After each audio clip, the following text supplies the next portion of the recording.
মোমবাতির মতো নিজেকে মনে হয়। ধীরে ধীরে নিজের অস্তিত্ব ক্ষয়ে যাওয়ার যে দৃশ্য, তা আমি সবসময়ের মতো দেখেই যাই। আমার হাত পা মস্তিষ্ক কি এক অজানা শক্তি দিয়ে বাঁধা।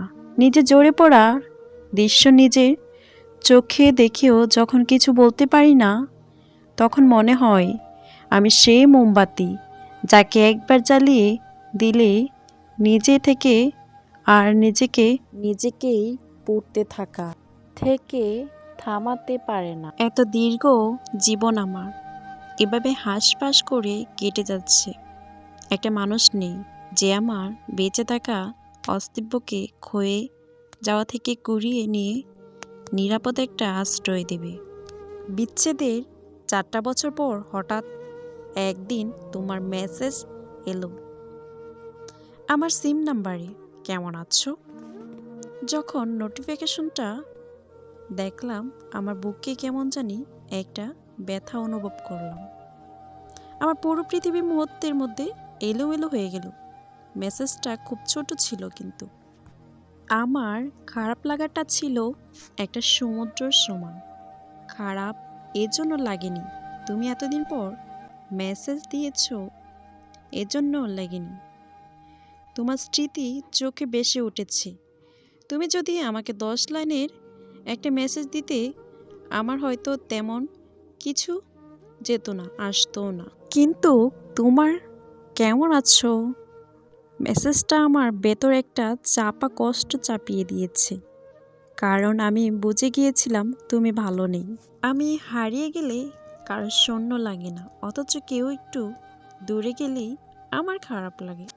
বোঝার ব্যাপার হলো, জীবনের এসব দিনগুলোতেও বেঁচে থাকতে হবে।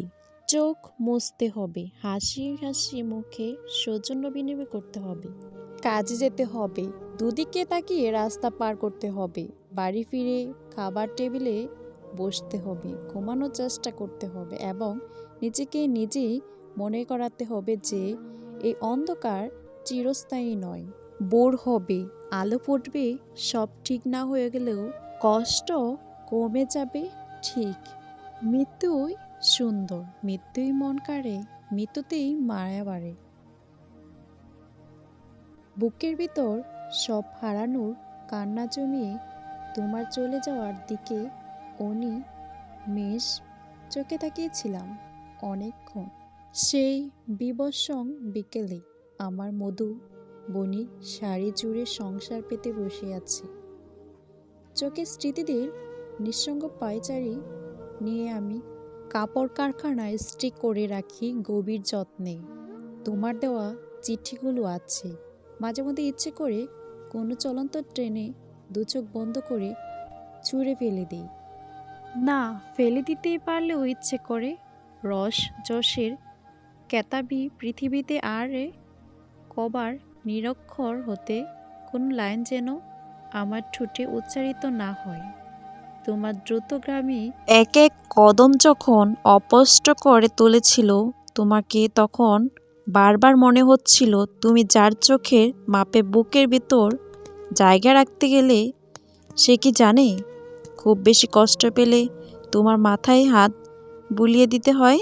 আমি তারে রক্ত জবার মতো একটা মন দিয়েছিলাম, তার নামে উৎসর্গ করেছিলাম কৈশের সবটুকু প্রেম ভালোবাসা বলতে যতটা যা শিখেছিলাম সবটাই তার উপর প্রয়োগ করে দেখেছি। কে জানতো আমি যা ভেবে বসেছিলাম ভালোবাসা, সেটাই আমার জন্য এসে প্রমাণ হবে সর্বনাশা। আমি তাকে আমার তরফ থেকে দিয়েছিলাম উজাড় করে মন প্রাণ, সেও আমায় দিয়েছিল মন খারাপের কারণ।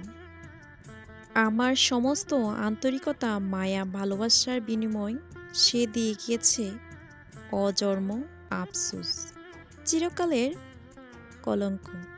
আর মনের ক্ষত, বাহ কত চমৎকার।